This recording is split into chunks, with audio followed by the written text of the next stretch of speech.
رات گرانی محترم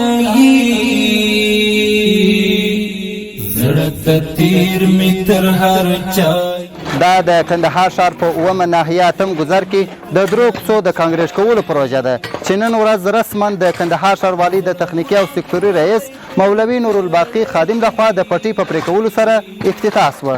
خو زما د زړه باچایي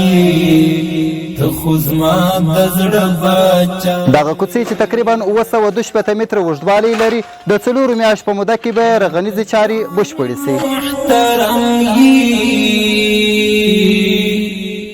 په دغه ستره او رغنیزه پروژه کې 1 کسانو ته د کار کولو زمینه برابره شوې ده او د یادو کوڅو په کانکریټ کولو سره د سیمې خلکو زیاته خوښي وښودل او د کندهار ښاروالي څخه یې ځانګړې مننه وکړل چې دا زمینه برابره کړي چې بېکاره خلک په دې کار اخته شول او موږ د دې کار ډېر خوشحاله یو.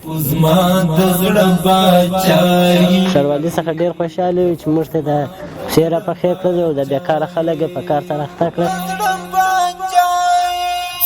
موږ ډېر خوشحاله یو د کندهار ښاروالۍ څخه چې موږ ته دا کوڅې راپخوي. په ژمي کې موږ ډېر مشکلات ورسره درلوده د دا کوڅو څخه. عشق برخمن دی ستل عشق